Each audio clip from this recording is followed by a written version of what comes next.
Sa gitna ng Mindanao, doon nagsimula isang pangalan na naging pag-asa. Galing sa Davao, taglayang tapang paninindigan niya, walang makakapantay.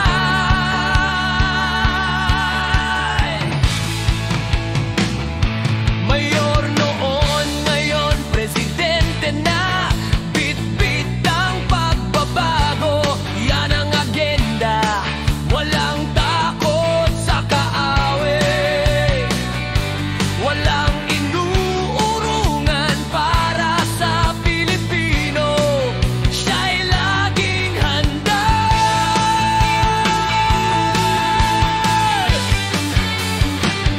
Tatay Digong, ang boses ng masa, diretsahan magsalita, walang drama, lakas niya'y nasa puso, hindi sa kapangyarihan, ang legacy niya, tunay na makasaysayan, ito ang lodi, ang tunay na pinuno, ang vision niya'y malinaw, walang mundo.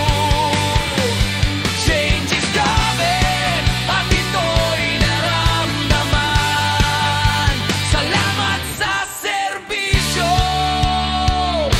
sa ating bayan. Ang war on drugs, sinimula ng walang doubt, kalaban ng bayan, zero tolerance.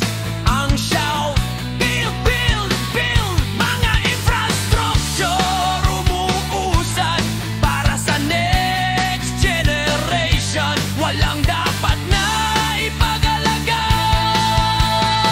Mula sa crime na matindi, naging tahimik ang gabi, kahit anong batikos, hindi siya nagtatabi. Naintindihan ng taong kanta niyang style, kasi ang puso niya para sa bayang minamahal.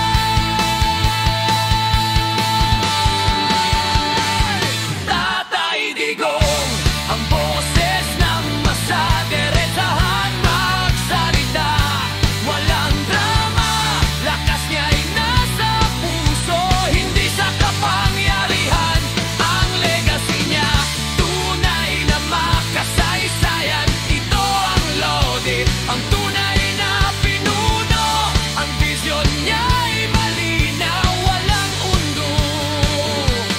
Change is coming, at ito'y naramdaman. Salamat sa serbisyo sa ating bayan. Kahit ang mandato niya'y matatapos na, ang impact niya sa bansa, hinding-hindi mawawala. Ang tapang ng Bisena ngayon ay magpapatuloy, ang vision ng presidente, walang makakaboycott. A salute, a hero, siya si PRRD. Salamat!